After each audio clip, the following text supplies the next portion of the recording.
indicateur. Moi, mon intervention ira justement sur les conducteurs. D'abord, le premier prioritaire sur la route, c'est le piéton. Nous devons le respecter. Pour cela, le piéton quitte un point A pour aller au point B. Quand vous êtes en vitesse, vous ne pouvez pas le faire voir. Ça veut dire que l'auteur, dans un cadre de sa route, avec le piéton, c'est le conducteur qui n'a pas joué son rôle, n'a pas respecté le code de la route. Quant au marché, les gens attendent qu'on écrive d'abord les 50 km/h ou bien limitation de vitesse avant de respecter, étant bien qu'on a déjà écrit un marché, un village ou bien une église. Ça veut dire que dès qu'on rencontre un panneau qui indique un lieu, automatiquement on change la vitesse. Mais il ne respecte ça, il attend qu'on mette d'abord ces panneaux parce qu'il y a un mini marché et ils maintiennent leur vitesse juste à traverser ces marchés. Et là, l'accident peut survenir. Ça veut dire que le conducteur, il y a un travail à faire sur lui. La nuit, il y a la réduction de la visibilité et la visibilité. Et même si le piéton est mal habillé ou bien habillé, vous n'allez pas le percevoir très vite. Vous serez surpris parce que vous êtes en vitesse. Donc toujours est-il que le conducteur, tout le tort revient au conducteur, quel que soit le moyen qu'il utilise. Donc le piéton a toujours raison, même si il a des défauts.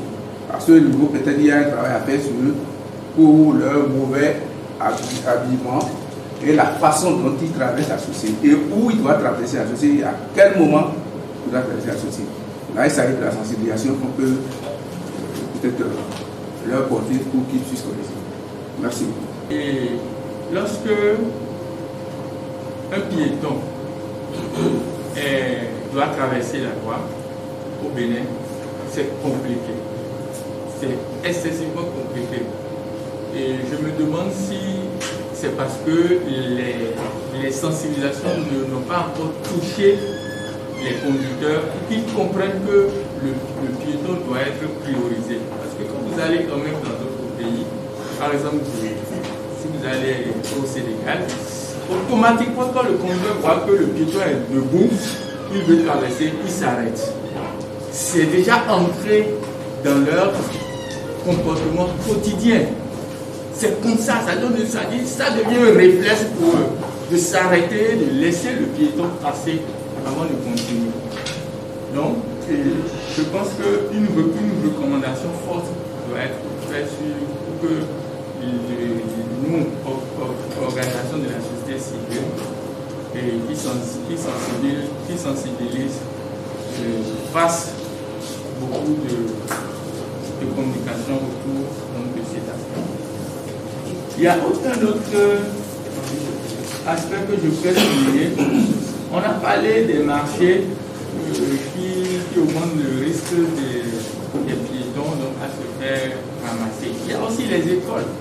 Les écoles, beaucoup d'écoles sont au bord de la voie et les enfants doivent aller à l'école. Et ces enfants doivent traverser la voie pour aller de l'autre côté dans leur école. Ces enfants-là se font également ramasser, disons, régulièrement. Qu'est-ce qu'il faut faire pour remédier à cela? Est-ce qu'il faut intensifier la sensibilisation ou bien il faut déplacer les écoles des abords de voie? Qu'est-ce qu'il faut faire? Le problème des piétons chez nous constitue un véritable problème.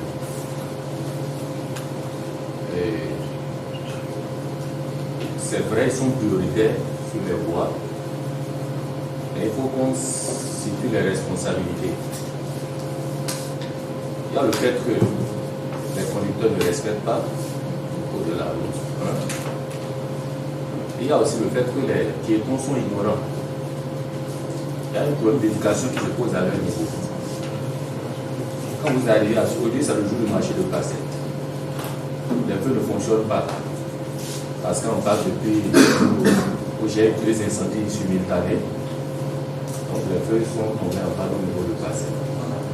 Mais vous allez les voir traverser la voie, comme l'a dit l'autre, en plein carrefour.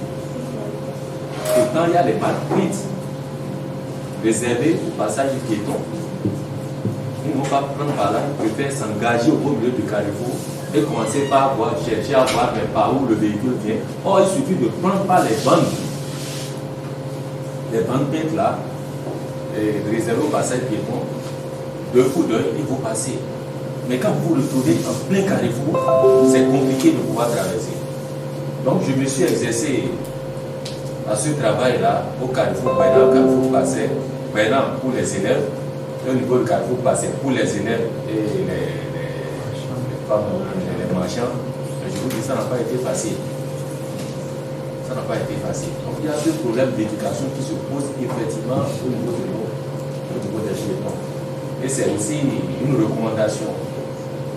Quand on était petit, c'est pas ça se fait encore dans les cours primaires. On dit pour traverser la voie, il y avait de ces éveils A ou bien éveil B ou bien, je ne sais pas, il y avait de ces cours là, moral, tout ça là. Je ne sais pas si ça se fait encore. Ça continue.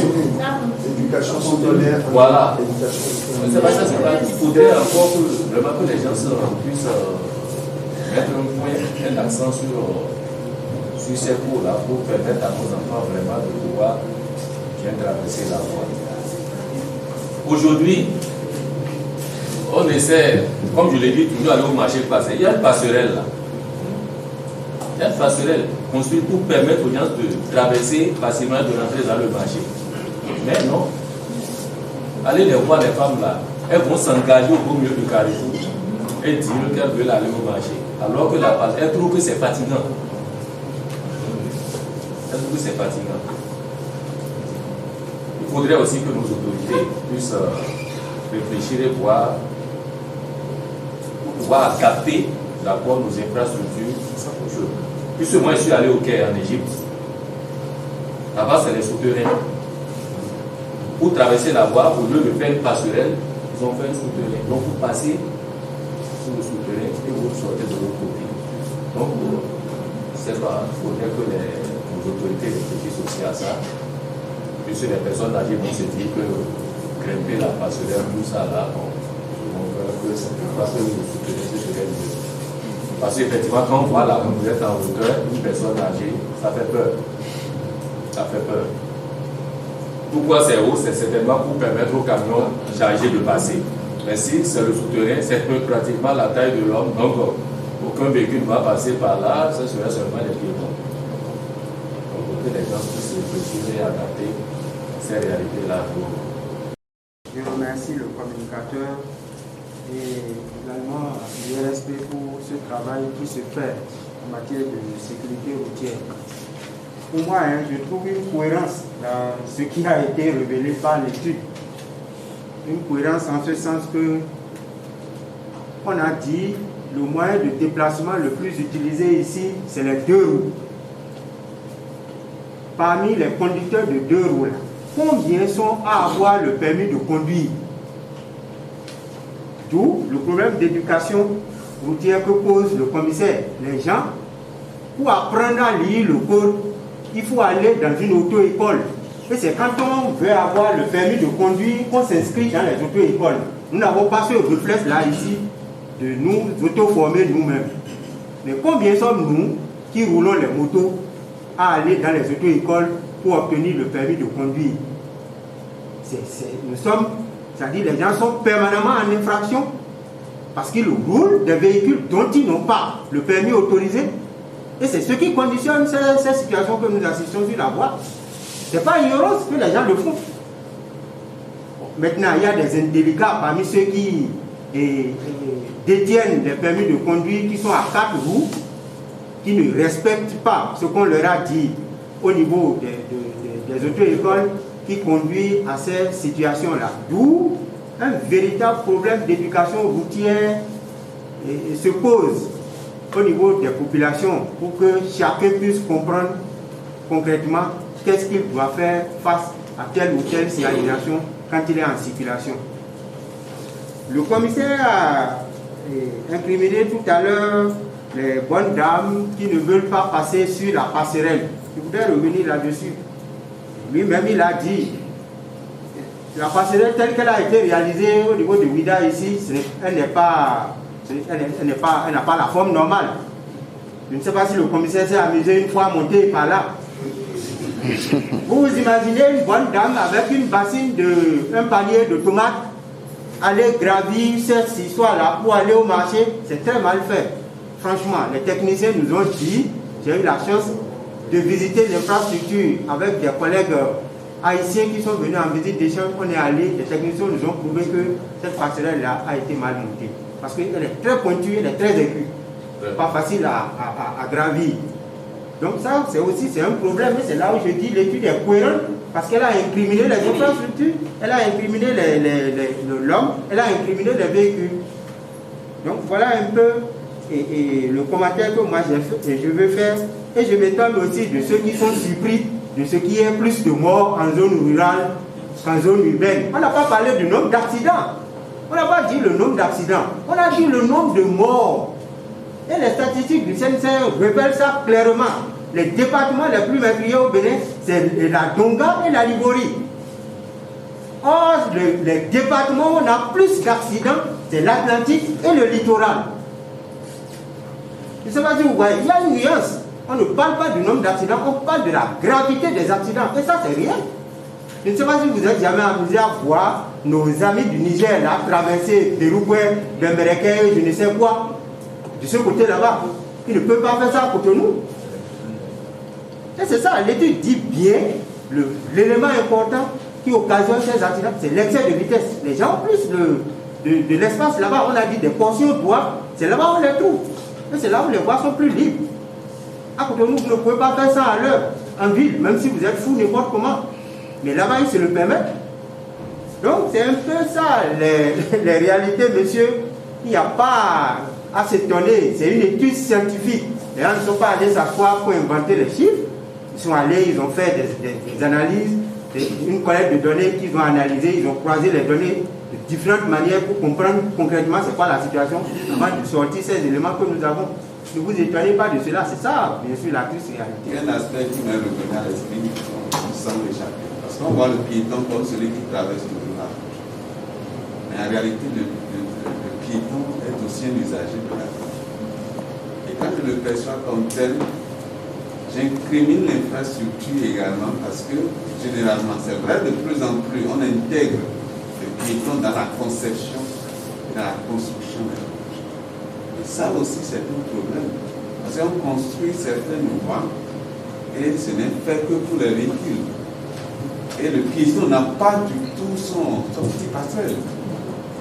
Et là, ou encore quand il en a, ce n'est pas sécurisé. De sorte qu'il ne peut pas traverser, il est juste en train de marcher de son côté. Un petit accident vient le percuter, et voilà lui qui a victime.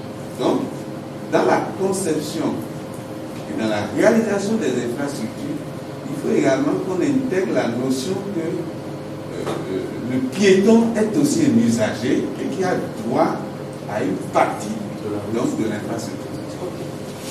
Le premier commentaire, c'est en rapport avec la remarque du collègue qui est ici, qui dit qu'il se demande comment les travaux ont été faits. Nous, comme je le disais avant-hier quand on a commencé, c'est un travail de restitution d'une approche scientifique à du grand public. Donc nous ne pouvons pas nous permettre de vous sortir des statistiques et des notes statistiques dans les documents, parce que ce n'est pas le public approprié. Et sur toutes les notes de politique, vous allez voir qu'on a mis en bas les références. Les articles détaillés sont en accès libre, donc vous pouvez y accéder.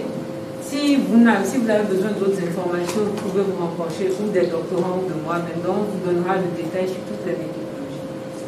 Et la deuxième chose par rapport au côté scientifique du travail, c'est que faire une étude, une ou bien deux études sur une question ne permet jamais de répondre à la totalité de la question. Ce n'est pas possible. Et les approches développées sont en fonction de la disponibilité de l'information, de la disponibilité des sources.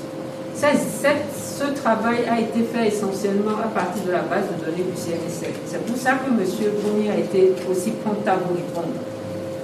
Donc, comprenez donc qu'on ne peut pas aborder toutes les questions dans la même question. Et le deuxième volet que je voudrais soulever, c'est la question de la responsabilité.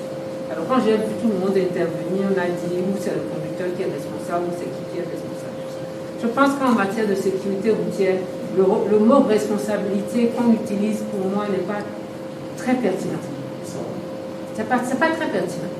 Parce que tout autant que nous sommes aujourd'hui, voilà, je conduis ma voiture, je démarre, je vais, je viens, mais demain matin, je suis piéton, ouais, vous savez. Je veux traverser la rue, je suis piéton. J'ai une collègue qui, l'année passée, elle est sortie juste de chez elle. Elle allait vers sa voiture et quelqu'un, il a perdu ses freins, il a ramassé, elle a passé 8 mois à l'hôpital. Donc ce n'est pas parce que ce matin, je conduis ma voiture, enfin, je vais être considéré comme automobiliste que je ne suis pas piéton. On est tous usagers de la route et la responsabilité, je pense que quel que soit le schéma, elle est toujours partagée. Quel que soit le schéma qu'on prend. Si vous prenez, tout à l'heure, il y a eu une intervention par rapport à l'état des routes. On a de très belles routes maintenant à plein d'endroits. Mais aller vers la zone entre Mont-Sinaï et vers du Gamela, cet axe-là qui est fait maintenant, vous avez de super beaux passages piétons là-dessus. Et très réguliers, hein? Très bien marqués, très réguliers. Les personnes traversent là. C'est là, mais le bonhomme il va traverser à côté. À partir de ce moment-là, on va reprocher au conducteur de l'avoir ramassé s'il n'a pas vu assez vite. Non. En plus, il va attendre de voir la voiture se mettre à courir pour traverser. Donc, je voudrais que dans l'analyse ou dans la recommandation, qu'on l'intègre en fait comme un truc multifactoriel et qu'on essaye de trouver des réponses pour aborder tous les aspects et pas verser sur un côté. Parce qu'en versant sur un côté, on ne va pas régler le problème. Ça, c'est sûr. C'est sûr. Merci, madame. Donc, je vais à la première préoccupation qui n'a pas encore été abordée, le comportement humain, le respect des piétons. Je crois que par rapport à ça, effectivement, il y a un problème de communication ou d'éducation qu'il va falloir mettre en place pour que les gens comprennent que les piétons doivent être protégés. Quelqu'un a donné l'exemple d'un pays où, quand on voit le piéton stationné devant un passage piéton, on s'arrête pour lui céder le passage. Et c'est ça que le code recommande. Et je crois qu'en dehors même de la sensibilisation, il va falloir trouver des solutions un peu plus répressives. Parce que ailleurs, quand vous cognez piéton, c'est vous qui supportez. Parce qu'ils ont la culture de traverser au passage clouté. Et donc, quand vous les cognez, vous êtes entièrement responsable. On a donné l'exemple de nouvelles routes en construction où, quand même, c'est très bien balisé. Je donne l'exemple de la route Lokosa à Plakoui, la nouvelle route qui contourne. On a vraiment mis des passages piétons un peu partout, mais quand vous voyez même des élèves du second cycle, ils ne traversent pas au niveau de ces passages piétons, et ils préfèrent traverser au milieu de la voie. Donc je crois qu'il y a un problème de sensibilisation et d'éducation.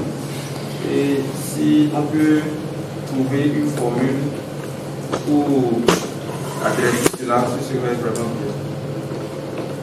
Je crois que par rapport aux statistiques, on a déjà dit l'essentiel, les références sont là, et c'est des méthodes nombreuses qui ont été utilisées pour avoir ces informations. Et c'est la base de données du CNSS de 2008 à 2015 qu'on a choisi.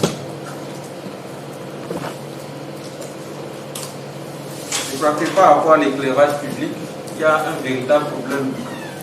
Même quand vous prenez les tronçons où on a installé des panneaux solaires, les gens se lèvent la nuit pour aller arracher les batteries de ces panneaux solaires. Donc, vraiment, c'est un véritable problème qu'il va falloir gérer avec beaucoup de rigueur et de sécurité.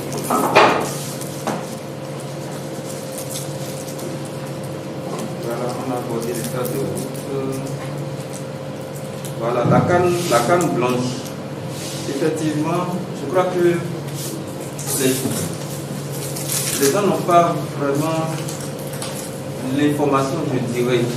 C'est vrai qu'il y a certains qui comprennent, mais la majorité ne comprend pas encore que quelqu'un qui a sa canne blanche, c'est parce qu'il est sans doute malvoyant et qu'il a besoin d'être vraiment protégé.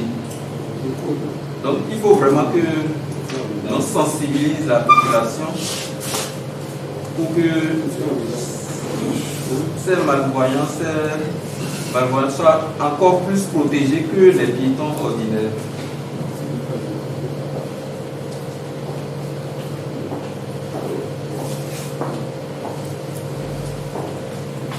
Si les collègues veulent intervenir au fur et à mesure, ils peuvent le faire. Je crois que par rapport aux intercessions, effectivement, on se rend compte que les piétons qui devaient être beaucoup plus en sécurité au niveau des passages piétons, des passages piétons qui ne sont pas très loin des intercessions souvent. C'est à ce niveau que l'excès de vitesse se pratique. Ou quand l'usager en voiture, par exemple, voit que le feu est pratiquement à l'orange, il met encore plus de vitesse. Ou quand ça passe au rouge également, on peut profiter des premières secondes pour traverser. Alors qu'il y a des piétons qui sont debout et qui ont déjà leur feu ouvert. Donc, je crois qu'il y a un véritable problème à ce niveau. J'ai vu une intercession, par exemple, au niveau de Sacré-Cœur, où on a mis un dos d'âne avant l'intercession, avant le feu. Bon, peut-être que c'est une solution pour obliger les gens à ralentir avant d'aborder l'intercession.